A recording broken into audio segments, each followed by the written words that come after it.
Hi guys, and welcome back to my YouTube channel. So for today's video, I wanted to film a get to know me tag, but I didn't really want to use like generic questions from the internet. So what I did was I asked my WhatsApp contact to ask me questions. I posted an anonymous link, so they sent questions anonymously. And they came in clutchy clutch. I got so many questions, but I'm not sure if I'm going to be able to answer all of them, but I will try to make sure that I answer enough questions just to give you guys an idea of who I am and what I am about. So yeah, I hope you guys enjoy this video. And yeah, I just wanted to address like I guess frequently asked questions, which would be like my full names, age, and where I stay. So my full name is my channel name, Kamokhano Pule, but nobody calls me Kamokhano. Everyone calls me Cam, Gamu, or KMG. And as for my age, I'm 23 years old. I was born on the 20th of February 1998. So I'm also a Pisces. So Pisces gang, Pisces are up or whatever. And as for where I stay in Russia. I stay in a city called Saratov. So yeah, okay, now that I've gotten like that out of the way, I suppose we can now get into like the questions that everybody else asked. Question is, why did you start your channel? What will your channel be about? And what are your hopes for the channel? So I think I started watching YouTube like 2016, 2017, and I used to watch like, DK4L, just like really big YouTubers, and I always thought it was dope, but I never would have pictured myself like in front of the screen until like a couple of local YouTubers actually started filming things, and I was like, oh, this is actually dope. And I think only then did I get like an inclination to actually start, because I was like, if you just have, a smartphone, you can literally just pick up the phone and start recording. So I think only then did I feel like, oh, okay, this is something that I could do, and I had a growing interest, but I was always very fearful. That literally the only reason that I didn't start was just fear, because I kept on coming up with reason after reason.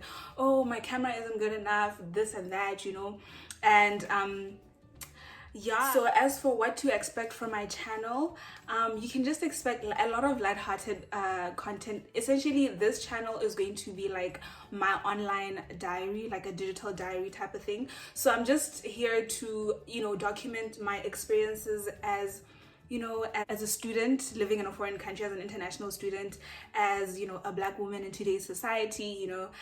There also will be a lot of lighthearted content, so I'm gonna invite like a couple of my friends. We're gonna play games, but there also will be times where we're just discussing social injustices and just current affairs.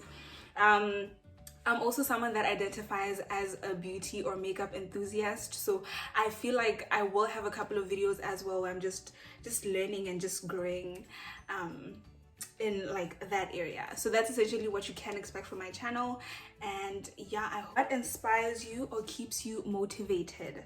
I think for me, okay, the external factors and the also internal factors. So external factors are like the life that I want to build for my children. I think that's one thing that keeps me going, and as well as just seeing the sacrifices that my parents made for my brother and I.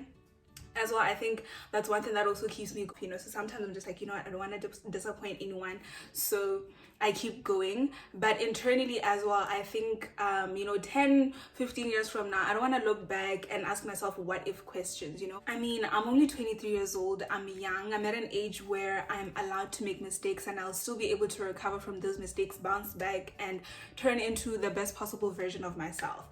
And also, if God has planted an idea in my head and he's granted me the ability to go through with it, I feel like that's definitely an opportunity that's worth looking into. So just keeping all these things in head whenever, or in mind, sorry, when I'm when I'm down or I'm feeling lazy or whatever, those are definitely things that help keep me in line and keep me motivated. Next question is, what advice would you give to your 13-year-old self? I think I definitely tell myself not to try so hard to to please people. Like, I was such a people's pleaser back in high school. It's so crazy, because even when after high school, now that I realize that I didn't even know what I did and didn't like, because every decision that I made was centered around how people would perceive it, and I basically never got an opportunity to decide what I did and didn't like. So I would tell myself not to do that, because if you look at even those people that I was pleasing or whatever, those are people that are not even in my life anymore. Just tell myself, Palas babe, ija palas. Palas, chillax. And just to live unapologetically, not to worry so much about people's perception. I was so obsessed with being, you know, the nice girl. I definitely just tell myself to live unapologetically. Everything will just unfold as it should. Someone asked me, what is the hardest piece of truth that I've had to swallow? That I'm not perfect. Like, you know, sometimes when you try to do good by everyone, it doesn't always mean that it's going to be perceived that way. Like, just because the intention to hurt wasn't there doesn't mean the person isn't hurt. So a lot of the times when I didn't mean to hurt someone, when I had to apologize, my apology would come with but, you know. Or sometimes I wouldn't apologize because I was like, hey, but I didn't mean to hurt this person in the first place. So I also had to learn that. I think it's also an issue of pride. So yeah, I'm not a perfect friend, I'm not a perfect girlfriend, blah blah blah. Someone asked, what would you say your biggest accomplishment thus far is? My biggest accomplishment, I would say, is just starting my YouTube channel as well as starting my little business. I think for a long time I didn't start because of fear, and you know, like that time so I just decided to put a brave face on and just start. Life is trial and error. Like I said, if it isn't for me, it won't be for me, but if it is for me, everything will unfold as it should. So yeah. Next question is, what are your pet peeves in men and in friendships? I generally, number one, I absolutely hate rude people. I cannot stand rude people. I just find it so unnecessary. Like, who hurt you? Like, heal, babe, you know? I absolutely cannot stand rude people. I feel like it shows a lack of emotional intelligence if you are having a disagreement with someone and you resort to cussing them out, calling them out of their name, you know, just saying vile things that you're just trying to hurt the person with your words, as opposed to, you know, resolving this issue. Because I feel like the thing with confrontation and like difficult conversations is to establish a better relationship for ourselves, as opposed to you just hurting me with your words. Like, then what's the point? And so usually those kind of people, I usually distance myself from those kind of people, because I absolutely have no regard, no respect whatsoever for rude people. And then another thing that I don't like is in friendships, or just generally, are bullies. Especially with someone like with a personality like mine. Like I said, I don't like conflict at all. So a lot of the times I tend to, I guess, allow people to have their way, or allow people to get away with a lot of things and stuff like that. So sometimes people turn into bullies.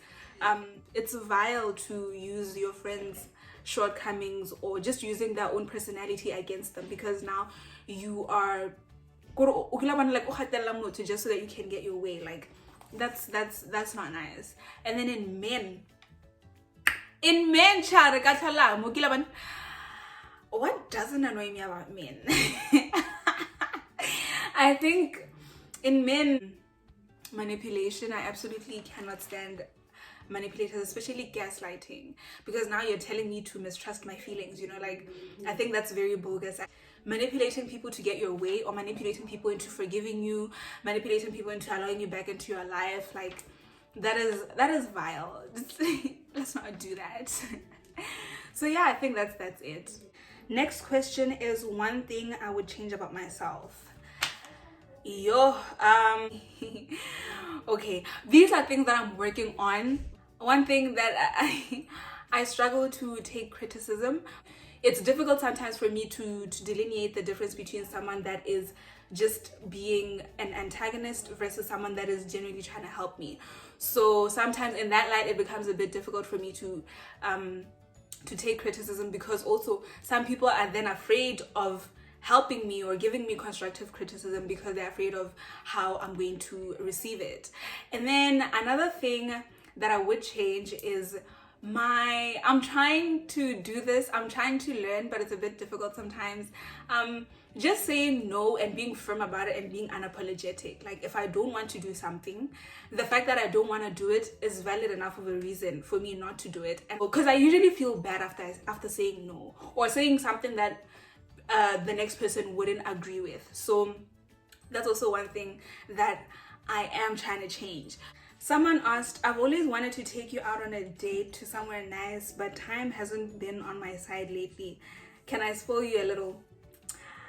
I don't know if you're being for real, if you're gonna ask me anonymously though. But I mean, I will say no to a couple of spoils or whatever, even though we're approaching the festive season. So be festive, guys. Okay, someone asked, what is your opinion on the patriarchal system in our society? So first, let me bring you guys the dictionary definition of patriarchy. Patriarchy is a system of society or government in which men hold the power and women are largely excluded from it. Largely excluded. As a feminist, I absolutely do not subscribe to that, because I just feel like, why must I be judged based on my genitalia? What about my abilities? You know, usually when I'm talking about positions of power, you always picture a man before you do a woman, and I just think it sucks that women are excluded. Also in relationships as well, I think in the past I used to say that I love a patriarchal man, but I think I was synonymizing chivalry with patriarchy, in the sense that, like, I believe that the man should pay on the first date, and you know, but also as a Christian as well, you know, I do believe that a woman is supposed to submit to her husband, but also you're not submitting blindly. So I'm not submitting to someone just because they're a man. I'm submitting to a leader, you know. So yeah, I absolutely do not subscribe to patriarchy. And I feel like whoever asked this knows that I'm a feminist, and they know how strongly I feel about women's rights. And that's why they asked this. Actually, thank you so much for this question. I think my feminism, or my passion for women's rights and equality in the workplace, is a huge part of me. It's a huge part of my character. I'm grateful that I got this question because it gave me the opportunity to relay that. So yeah, but these are also topics that we'll unpack later, like in my channel as well. So yeah, someone asked me the number of exes I have. I don't have no exes. And then another person asked me, what type of partner are you in a relationship? So I am a beta, and I would love Indotayam to be an alpha male. So yeah, I just want to be led. Like I said earlier, man, Indota must be the leader.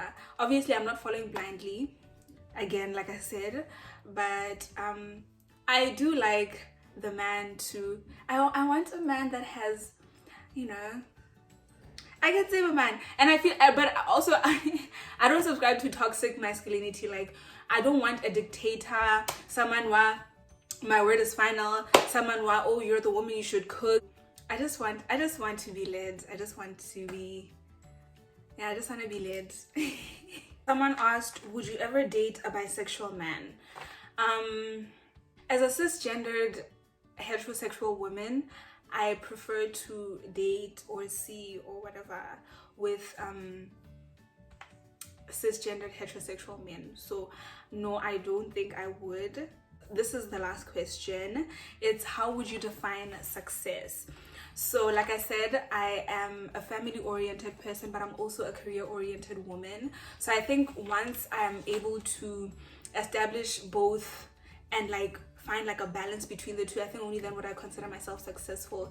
If I'm to find myself happily married to a decent, God-fearing man, you know, and we have happy and healthy children, and I'm also thriving in my career, I think only then would I consider myself successful. So yeah, I just want good vibes, you know. I just want good vibes, and obviously I want to be moneyed up. A long time I used to synonymize having money with being successful, but I think without the things that really feed into my soul, then I'm not successful, I'm not happy, because I think a huge part of success is the joy and the fulfillment that comes with having the money and, you know, the material stuff. So Yeah, and just like that, guys, we've come to the end of this video. I've gotten so many affirmations and messages from my friends. I'm so grateful for your support. And yeah, man, this is only the beginning. We can only soar from here onwards. So yeah, thank you guys also for watching, and please do like, subscribe, comment, and share as well. I'd really appreciate it. And yeah, it's good night and God bless from me. Bye.